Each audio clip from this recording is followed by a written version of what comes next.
This is Basket Case Clubs, CPR Group's podcast where we turn basket case clubs into showcase clubs.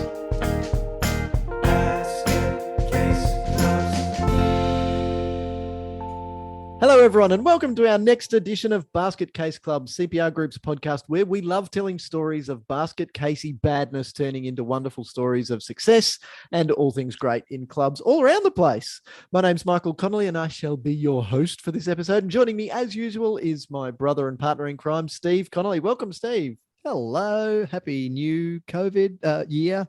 I was going to try and get through a whole episode without mentioning COVID or vaccines, but you've just you didn't. it. I did. Oh, there you go. No, then Saved you made the me sad. I admitted it. Yeah, I'm really looking forward to having a chat today and rambling about clubs doing the wrong and right thing.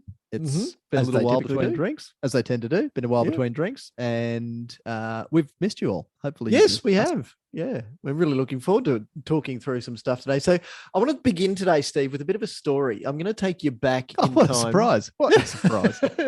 And this is actually quite a while ago when I think about it now, because I'm remembering. So this is a state association of a sporting organisation in Queensland. And I'm remembering who was on the board when this happened as I'm thinking about it. And those people have been gone for a long time. So it's a story of an SSO and they were in wonderful groupthink mode. So there was some, pardon the French, some shit was hitting the fan in one of their affiliated clubs. And they were going through discussing what they were going to do to fix it. So they'd spent some time together before bringing me in to help them come up with the resolution. And then ultimately we went in and got the club back on track and everything was fine. But what they thought was that given that this club was affiliated to them in their sport, that they'd just be able to go straight in, smack, and literally take over the club. So I politely listened for a while, and then I explained the difference between affiliation and whether this state association does have some form of a control, and incorporation, which set that club up as a legal entity unto itself, controlled by its members. And obviously the state association is not a member, so there's no real legal way for them to have that sort of control to go in and do in effect what the Supreme Court would have to do. So it was completely separate. But they just had, what's interesting, brains full of old thinking and old assumptions. Most of it had just been passed on from one committee member to another, because this being a smaller sport, so there were at the time maybe a tick under 10,000 participants across the state, so not small, but not one of the 3 or 4 or 500,000 strong type sports. And it's the sort of sport that you get into a club and because you love your sport, and then for some reason you get onto the committee, and then from there you go to the regional association committee because no one else will do it, and then somebody steps back at the state level and somebody says, oh, you've been doing a good job, you can have, so you go to the state, and then even to the national level.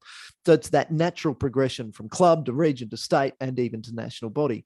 So because unfortunately they were well educated, but only by the School of Hard Knocks, none of them had been given any formal or informal club or association training in good governance. So they had no way to focus on a systemized approach to working on the right answers to things. So it was, and I clearly saw that in that meeting, that they had this whole system of governance and understanding built on assumptions and learning things from people who'd been there before them. I'm listening to you talk about this tier, maybe 3 sport? Yeah. Tier 2, 3 sport, not tier 1. So, and it's really interesting to hear, because as you've been talking about that specific scenario and having to educate the state sporting organisation personnel about their inability to go in and take over and assume control of one of their affiliated clubs, my mind goes back to one of very clearly a tier 1 sport, as in almost the greatest number of participants in the country sport, certainly up there. It's one of the codes of football. Yeah, but we kind of got that when I'm trying to read between. I'll keep going. I'll see if we can read between the lines. And just so you know, Steve, most of our listeners are pretty clever, so they might be able to read between the lines too. But let's keep it a secret. So, and some of them will definitely know, because it was this provision was in their constitution. It was a requirement of the state governing body that each club had to have a provision in their constitution that said if the shit hits the fan here, the state governing body can come in and take control. Now, Yeah. So, and it was mandated by the state governing body to be affiliated with us. You're going to have this in your constitution. So, similarly, there was this accumulation of knowledge or understanding, I should say, because it can't really be called knowledge if it's incorrect, can it? Maybe it can. Yeah, you can know something for sure. The fact that it's wrong doesn't necessarily, never let the facts get in the way of a good story. But over time, it had developed this understanding that, we can have that in club constitutions. And shortly after we began to work with this particular state governing body, shortly before we'd begun to work with them, it had come to light that they couldn't actually be forcing clubs to have this provision in their constitution because it would have no effect. And let me guess, there was no fighting, there was no yelling and screaming, there was no 4-hour AGM or SGM to discuss that sort of thing, was there? Never. And how much of that shit fighting and time are they ever going to get back? None at all. So because the progression, and even in the bigger sports at that time, the progression was typically you start in a club and you do your time there, then you do your time in the region, then you do your time in the state. If just at one point there'd been a point of intervention where somebody, even only one of those people on either of those boards at the time had some form of governance training, some form of systematic and formalized approach. It doesn't have to be formal or accredited training, but formalized approach through a systematic approach to training. All of those wastes of time could have been avoided. All of the fighting could have been avoided. It's no, we can't do it like that because of this. Oh, okay. And we move on. And then and like we say all the time, it's not that if you take the crap away from somebody's job, somebody who as a volunteer is feeling burnt out and overworked, it's not like they're going to spend less time. They're just going to spend the amount of time they've been spending, but achieve so much more from it. So the reason that this is top of mind is that at the moment, Steve, as you know, I'm preparing for a year-long training program for staff from universities all around Australia. So for those of you who didn't check on the podcast, today's date is, what day is it? Monday, the 31st of January, 2022. It's why we're all sick of talking about COVID and vaccinations. So we're preparing for this year-long program, and the program is to train staff in university student associations, the staff who deal with clubs, because it's all well and good that we know what we want clubs to learn, and we go and teach that, and clubs get enthused and excited. But then if we're not there to remind them of those messages, then it's really important that the people who are understand the same messages and understand the importance of all of the things that should come across in a good governance training program. So it's obviously then it's an important question for them to say, well, what's so important about governance anyway, that we, the staff, should have to learn about it? We should spend time learning ourselves. And secondly, that we should have to then get our club leaders spending so much time of themselves. And remember that we're talking about late teens and early 20s people taking on clubs. So who gets involved in clubs, Steve? People who give a crap. Yeah, that's it. Yeah. And when you say involved, I presume you mean as volunteers. Yes, okay. So as helpers, yes, absolutely, as volunteers, and then that leads to being leaders. Okay, so yeah, obviously, it's a common interest that brings people together into a club. Let's use the term club, being a club, society, association. Yep, that's right. Yep. People who are interested and probably then people who are really interested are the people who are more likely to stick their hands up. And if that's in sport, it might be the parents of the kids who are really talented or, at the club more than just once or twice every week, if we're talking about a traditional kind of field sport club. And following on, so the people who are really interested and probably have some degree of self-interest in seeing the club do well, they're there anyway, so they're happy to stick their hand up and help. But then really importantly, it's people who are passionate, people who give enough of a damn about the organization to get involved. And they, in my experience, and maybe in your experience too, I'm guessing that it is the case, people who stick their hands up and help out are the people who genuinely think that they can make the organization better and leave it better for them having been involved. People generally don't get involved because they think they're going to do a shit-ass job. Some people do a shit-ass job. Often it comes to light that that's what ends up happening. Yeah. So so they've got that, which really is the most important thing. Being interested and being passionate. That's most important, really.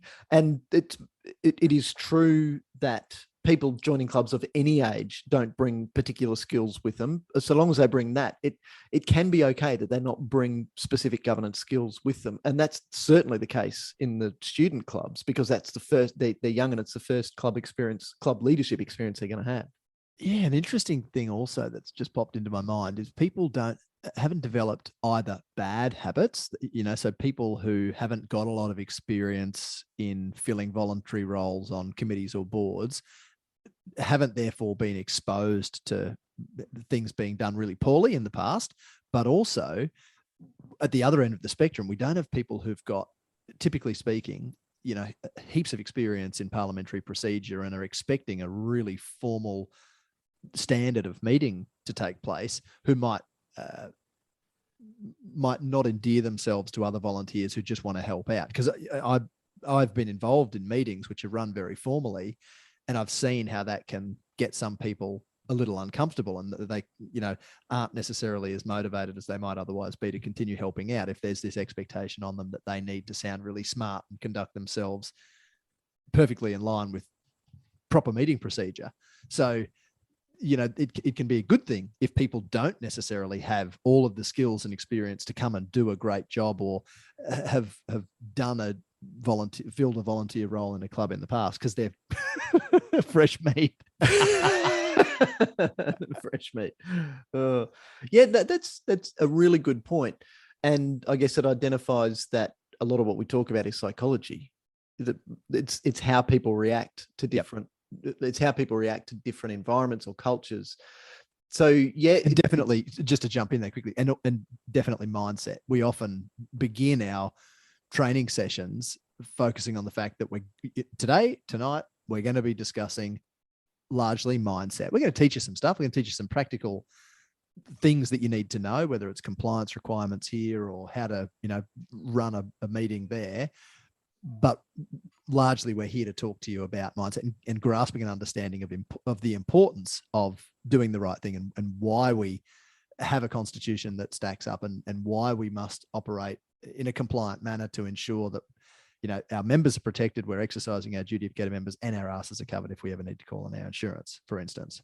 And that while you don't need to have a full understanding of parliamentary procedure, you do need to know the baseline. Because Absolutely. Even if you're voting by consensus and everyone happy with that, yeah, that's fine. Yep. The fact that the minutes still reflect that the motion was carried unanimously is important, because that's what's going on under the surface. And so you don't need to know all of the proper keeping your verbs in the subjunctive mood crap for writing motions. Yep. But you do need to understand this is the process, because, we keep minutes because that's the only record of the meeting and everything that we decided here. Okay, that is important. The attendance list at a meeting is actually important, so we know who was there when a decision was made. Yep. So let's draw a parallel then. When you're hiring someone, so employers who are hiring people for a job are more interested in attitude than they are in the specific skills that are required for the job, because specific skills are teachable, especially if you're teaching somebody who's got the right attitude and the right mindset. So you create the right mindset, you open up the sponge of the mind to go, and then you learn. But if you don't do that bit first, then it just bounces off, because I know that. Well, do you really? Mm. So that's all we're doing then, is taking that same approach of looking for volunteers on attitude. And in this case, that's interest and passion, and then applying the skills. Absolutely. I couldn't agree more in that you can't teach someone how to give a crap. They need to have that. And is that a gene, do you reckon? The give a crap gene? Well, crap gets in your genes. Oh, no, man. Probably a good time to bring it back on track and define what we mean by governance training then, because governance itself can be a scary word, because it's, I remember working for, I won't say which government, but it was a government agency, and there'd been a ministerial mandate at an election to improve the governance of our clubs. Now, not only did the people in clubs not know what that meant, I don't think the minister at the time knew what it meant. And certainly the officers are going, so what the hell do we do? What do we... Anyway, fascinating. That was when I was in a meeting room in the city with a dude arguing. There were 3 or 4 of us sitting there watching him argue with himself on the whiteboard, but between the difference between a performance indicator and a key performance indicator. Oh, so it was from the government. Yeah. So governance is not that, doesn't have to be that crappy. So governance, really, the way that I like to define it is that I don't look at it as a topic unto itself as much as I look at it as the hub of a wheel that holds together all of the spokes of all of the things that need to be done in keeping a club, to use the wheel analogy, rolling along comfortably. So the spokes of the wheel of governance, if you like, are things like having a good constitution, understanding your legal liabilities, understanding risk management, understanding committee succession and how to do good handovers, event management, marketing, asset management, conflict resolution, understanding volunteers, how to get them, how to keep them happy, how to keep them coming back, running good meetings, good AGM, affiliation processes and reaffiliation, the difference between affiliation and incorporation, insurance, financial management, strategic planning, budgeting, sponsorship, grants. See, the list goes on and on and on. And there are so many, child protection, there are so many important things in that list.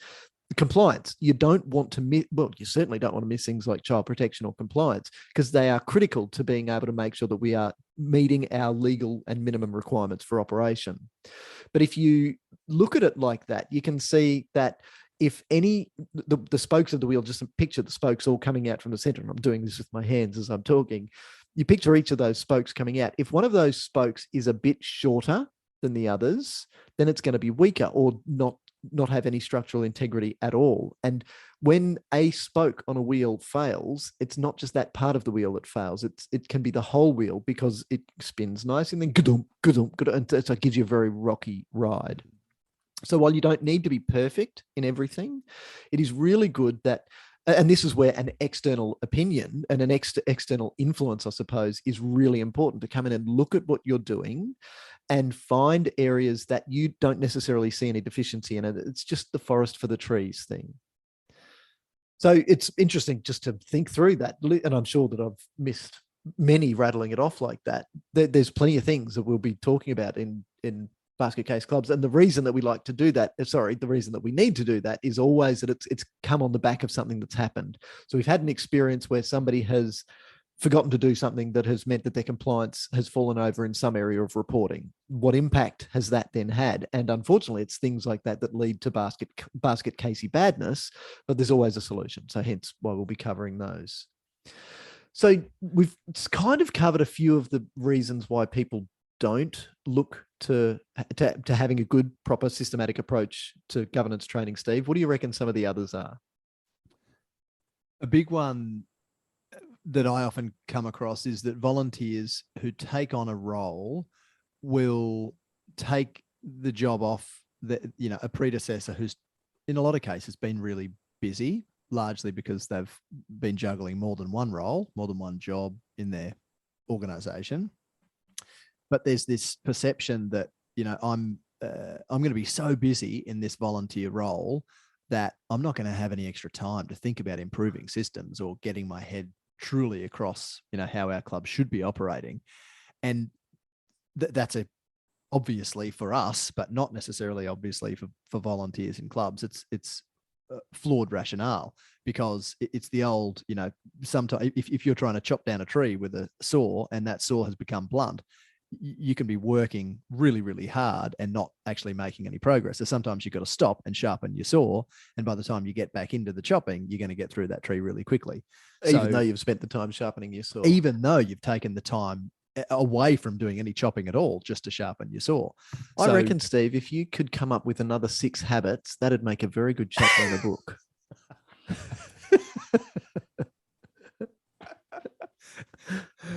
God, we obviously read the same book.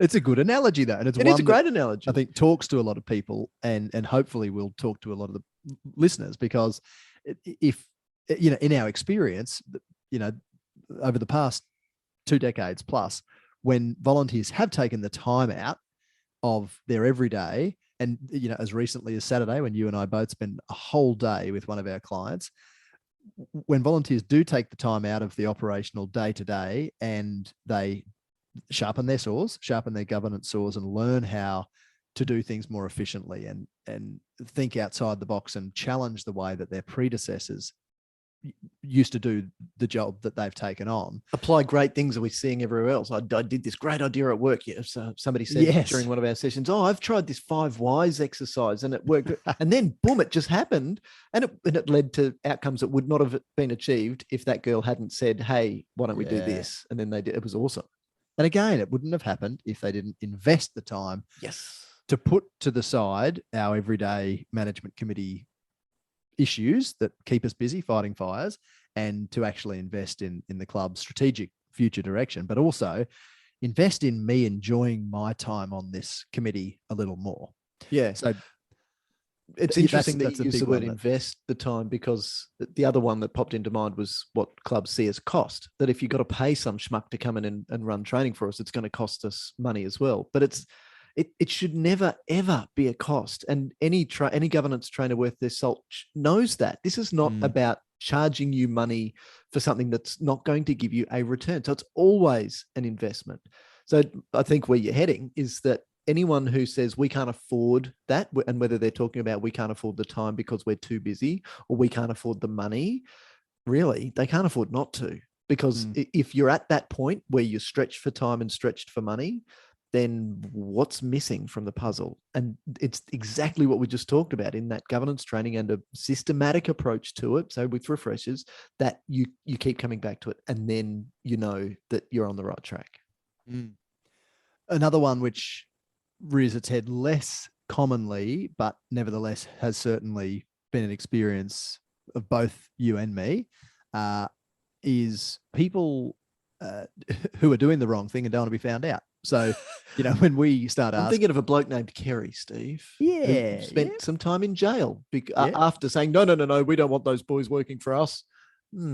Absolutely. And you remember, don't you, the day that I was leaving that meeting and called you and said, I got a really bad feeling about this guy. Yes, trying to push your best Han Solo impersonation. Yeah. So we obviously watch the same movies. So, so when we start to ask for information like audited financial statements, meeting minutes, and there's resistance to sharing that information with us, our alarm bells start to ring. And sometimes it's because someone or some people are doing the wrong thing. And it's important not to just ignore this fact.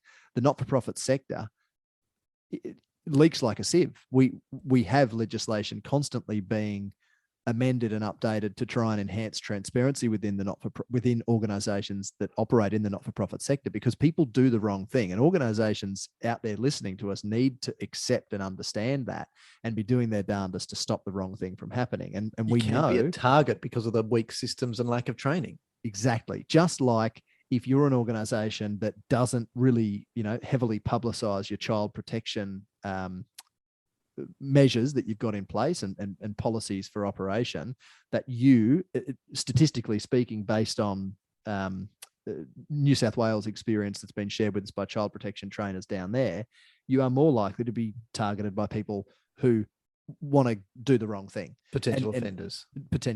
And in a financial and plenty of other senses in clubs, the same is true. If people see really crappy financial management protocols or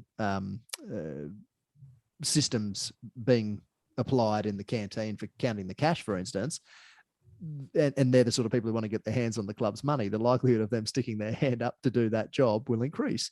So building systematic processes that keep your organization and its money and its members safe is a really valuable investment of time in terms of keeping and money in terms of keeping people who you don't want involved away. Predators know where to find their prey. So there are baddies out there, is what you're saying. But sometimes people don't necessarily want to do training because they are happy sticking their head in a bucket of sand. What I call plausible deniability. If we don't know it's wrong, then we can't get in trouble for it.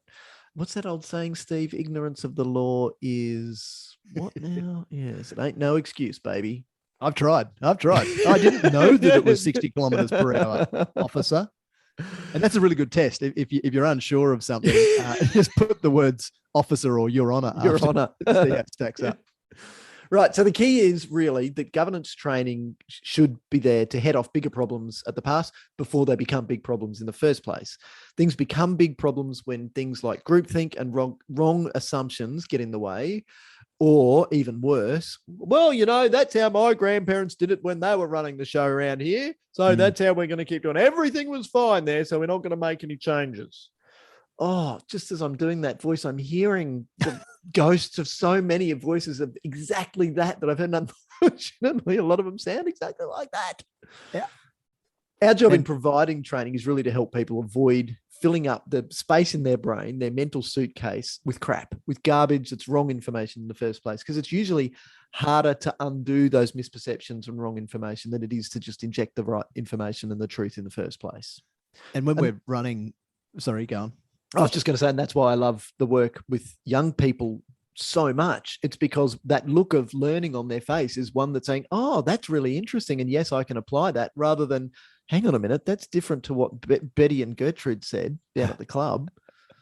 And for that reason, one of the first questions that we ask when we begin working with an organization, one of the first questions that we ask of the volunteers is, how much do you know? And sometimes we'll give them a multiple choice quiz, and this will be a question included, and it might be, I know the regulatory requirements of our organization and a few other things, or I know nothing, or I know what has been taught to me by the people from whom I took over. And that's often the big concern, because when we have new volunteers come in and learn from people who've been around for years and years, they've often learnt really outdated information, and potentially even information included in some old, now superseded version of a club's constitution. And we come in and say, hold on, that's not even what your existing constitution says. Yeah. In a lot of cases, we know that because we've just written it. Yeah. So that's the secret question. So just a little note to anyone who is taking part in the training program starting in a couple of days, just forget what Steve said. Forget what Steve said. Yeah, because we're not looking for the answer for the question. We're looking for how many people say, yeah, I learned what I learned by doing this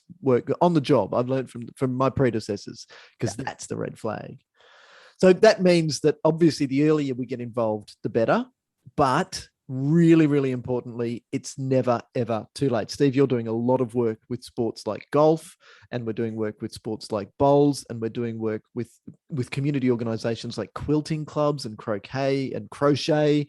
So it's never, there is always a way that you can apply new knowledge very quickly. And if that new knowledge is the one little thing that stops something bad happening, or it holds the rest of the committee account to be able to say to the baddie who may have infiltrated us, the predator who's out there and has seen our weak systems and is now preying on us, if it makes us have the confidence in our positions to be able to say, hang on a minute, can we just have a look at the actual information that you've got that from? Because, and it's not that we're worried about you, we're just, it is our role to be good governors of this organization and its resources. Interestingly, I don't know whether you've experienced this, but I must say that in the past probably couple of years, I've noticed a little bit of a shift in willingness to take part in the sort of training that we provide. We've been doing this for a really long time, and often we've had one person in an organization that might recognize the value of training. Maybe it's someone with whom we've worked when they were at another club, or they just understand from their involvement in, the real business or government world, the value of getting people who know their stuff in to help you. But I've noticed in the past couple of years that there's more broadly a willingness to accept outside help. We've also noticed a shift, I must say, I've also noticed a shift in the past couple of years of organizations that are investing their own money in the sort of support that we can provide, rather than just always saying, oh, I'll have to get a grant for that. So I don't know what that suggests more broadly, and it may only be my experience, but it's certainly something that I've noticed in the past couple of years, which is a good move, because as you know, the organizations that get the most value from governance training, the organizations that get the best outcomes from our support, are those organizations that are ready for it, and those organizations that recognize that they can benefit from that support, rather than when we've, typically had to go in and provide training for a new committee, the old committee having agreed, yes, let's make this happen because we recognize the value of it. It's been a hard sell, and the outcomes are never as good. Yep. No, that's a really good point. And it just harks back to the fact that this is never a cost. It's always an investment. Most organizations have money saved up. I was speaking to one last week. Yeah, we got $700,000 in the bank, and they're very happy to say that. But then, well, look, we're really not sure that we're ready for investing, for spending that sort of money. Um, uh, um, so yeah, it's always about the return on the investment. So, and look, it's our jobs, Steve, and I'm not just talking about you and me and the rest of the team at CPR Group, but all of us who are delivering governance training at all levels. It's about making sure that we are providing a return on that investment. And we are so fortunate that the return on investment in the not-for-profit sector is usually very easy to find. And it's the fact that two things that jump into mind very quickly. One, the fear that people have for getting involved in the first place can disappear. And when that happens, they become more confident. And two, their time wasted diminishes almost to nothing. So even as I said before, even if the time they spend stays the same, the value that their organizations get from their time just skyrockets exponentially because they're spending time doing higher value work with their time. Now, I've been saying a systematic approach, and I just want to touch on why I'm saying that. It's not just about come in, do the training once, and then leave. And everybody knows that. You learn something once, and then it comes and it goes. But school isn't just for one day or half a day on a Saturday or 3 hours from 6 to 9 on a Wednesday night. It's a process that goes on. And proper learning is more than just the education event. It's the ability to apply it, the ability to come back and test it. There was a bloke, I forget his first name, named Ebbinghaus, and he had this thing that whether he called it that or colloquially became known as the exponential nature of forgetting. So you learn something once and there's an exponential curve as it drops off. You forget things very quickly. But if you come back and have a refresher, then that forgetting line comes up. If you have another refresher, so after about 7 refreshers, your chances of remembering what it is that you learned are approaching 100%. Yet, if you only do it once, then in the same time frame, so over the course of, and that depends, it depends on the complexity of what you're learning, but the likelihood that you remember everything approaches 0%. So you're almost certain to remember, or you're almost certain to forget. And so that's why when you learn, and I remember we were talking about this earlier, about a program that we ran for years and years with the council, where people came back year after year, and the program, it changed because legislation changes, experience changes, insurance changes. We were doing a lot of risk management back then in the early 2000s. And people came back year after year and said, oh, I remember you teaching us that last year, Steve. I'm going to go and apply it this time. I promise I'm going to apply it this time. So having refreshers, I think, is also really important. And I think the best frequency for refreshers for the majority of things we're doing, especially because we're dealing with volunteers, is annually, because in a year you've had a chance to apply it and then to test it again and to talk with each other about it, and then that refresher coming back next year. But it also captures the fact that in most committees there's a big changeover from year to year as well. Yeah, and there's a handful of organisations, that come straight to mind where after each AGM we go in and we run a governance training session, and it doesn't only include the newly elected board members, but it includes all of the board members. Therefore, and those who were there last year and the year before say exactly like you just explained. Oh, that's right. We're going to make sure we do that this year, or I'd forgotten about that. Yeah, all the ones who sit there really confidently with that smug look on their faces saying, yep, I knew that. I'm so glad that you reminded everyone else around here that I am right. And that's important too. It is, because they are, but they're typically not first or second timers, are they? No, that's right. Exactly. No, they're 6th or 7th timers. Yeah. So, and also that everyone sits around the table and they all learn together. They all discuss the challenges and explore the concerns of the newbies or the, long-standing people, but they all do it together. It's not just, all right, you new people, you go off and do this course. We're all going to sit around and do it together. Yeah, exactly. And look, something else that just popped to mind as well is that when you go through training in governance, it might be the people that I'm working with at university who are in their late teens. If their first experience is then being in learning about good governance, and it might be something as simple as president and secretary training in running good meetings. If they then learn that and apply it and have good experiences in that role, then when when they leave university, somebody finds out that they were on a committee when they're at school, you go, oh, good, well, you can be on the committee here. So they will be on future committees and they will carry that with them. Now, especially if they've been subject to having those regular refreshers, it means that their first organisation benefits, then the next one, then the next one. And this can go all the way through. So you think about somebody who might be in that position now. They might be the secretary of an engineering society or the pharmacist society or the Quidditch club at uni. Yes, they really do it. The brooms don't fly, though.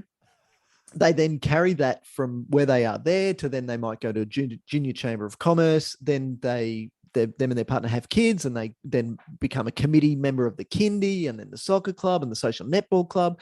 And then they move into retirement. They get into bowls. They get into golf. They get in, and even on their retirement village's pickleball team, and they're still on the committee. So it can transcend generations if you get it right. But as we started with, so can it do if you get it wrong. You just keep the crap traveling with you. Righto, so let's wrap up then, Steve. What are the 3 takeaways that we'd really like everyone to remember from this session? I think the first one is recognize the value of investing time and money in good governance training. I touched earlier on the fact that there's a common agreement in the business world and in government that, you know, getting consultants or experts in to provide training in specific areas is invaluable, but there has for, you know, many years been probably, I think largely in my mind, due to the dynamic nature of volunteer organizations whereby people come and go quite regularly. It's more get in, get your feet under the desk, quickly learn what you've got to do to get the kids out there on the field and the jerseys on their backs. And then when you're cooked, retire and hand over to someone else. Yeah, if you're lucky, there's a handover. If you're lucky, there's someone to give the job to. That's right. And if not, you'll do it again and again and again. So recognize the value of sharpening your saw. Yep. And investing that time and money. Yep. For me, I think it's get in as early as you can, but it's never too late to start. Yep. I think also another one top of mind for me is to do it together. And I mentioned just a moment ago, the clubs that get us back every year for governance training just after the AGM, and the value that, we often hear them tout is the value of doing it together. It's not just as a group. As a group. That's right. And only a few months ago, I ran a post AGM session with a golf club, and they've got 2-year terms in office. And it was a bloke who'd been appointed halfway through to a 1-year term, and he'd just been re-elected then for the 2-year term. And he said, it's only in the past couple of months that I've really felt like I could contribute value. And he shared quite openly the reluctance that he had. And it was largely because their meeting procedure or their meeting practice is quite formal, and that was uncommon to him. He'd come from experience in another sport where meetings were, well, if they were run pretty loosely. So he was uncomfortable initially, and there was agreement in the room that the club, the board, had probably missed out on getting the most value from him because they hadn't taken the time to understand that. He just, slotted in and rolled on with the process that the board was used to operating under. So that sharing wouldn't have happened if that bloke and the other newly elected board members were sent off to some, training interstate to do on their own. It's that value of doing it collectively and together, I think, that is really important, certainly in terms of our experience. Just while you were saying that, Steve, I've pulled up an email that's in my inbox right now. This is from the session that you talked about that we ran on the weekend. And here, I'll read this quote. Having the time to spend with us all around the table was worthwhile, as everyone works and our meetings have generally been grabs prior to or after work. Everyone is committed to our community and we are determined to, and then she goes on to explain what it is that their organization is committing to actually delivering. But that just captures that it was all about being around the table together. Now, it was interesting. We were warned at the beginning of the day that a few people had other things to do and that they'd have to drift off partway through the day. I don't know if you noticed, Steve, but we ended with a room as full as that with which we started. I did. And so obviously they got so much out of the camaraderie that is built in being together like that. Yep. Absolutely. I've got a bonus takeaway. Oh, okay. All right. So this will make it number 4. Okay. So here's the 4th of our 3 takeaways for this episode. Go for it. Stay fresh. Schedule training in each year to ensure you stay up to date. And that certainly covers compliance requirements, but also so that you can be reminded of the important things that you didn't apply after last year's trainings.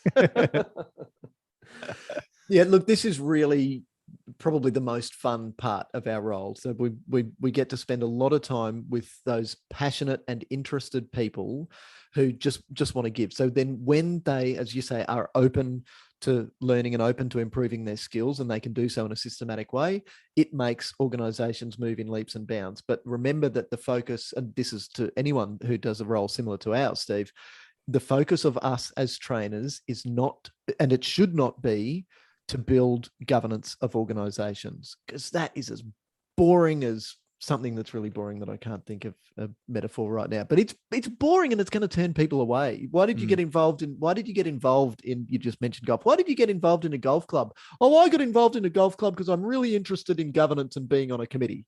Said no one ever. Well, no, actually. No, golf might not be a good example. Yeah, and I'm just thinking about some of the politically motivated groups at universities as well. So it is the very, very pointy end of the bell curve, and it is very few people.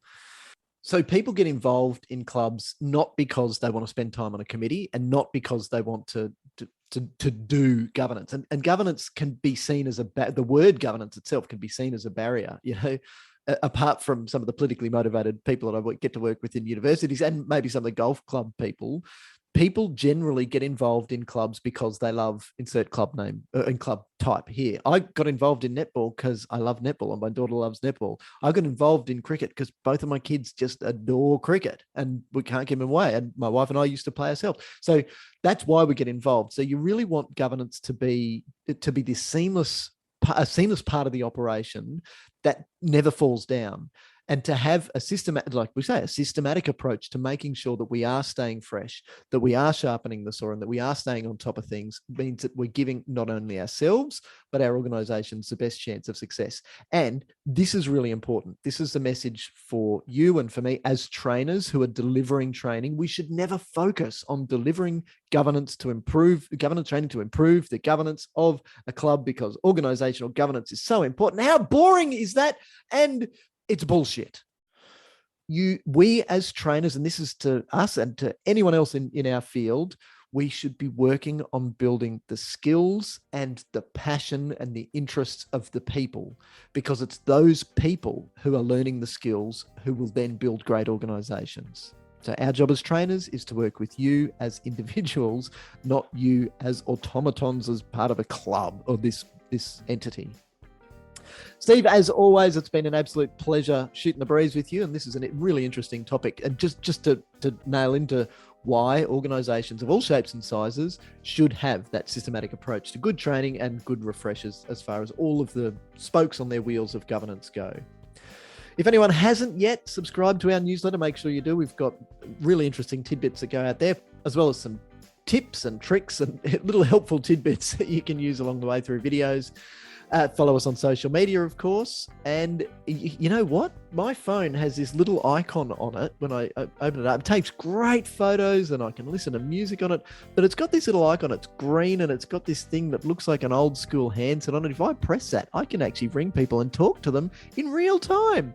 And you can certainly find our phone number and give us a call directly if there's anything we've spoken about here on any of our episodes, or indeed if you've got ideas for other basket casey badness that you'd like to see turned into goodness. Please feel free to contact us and we'll be more than happy to help.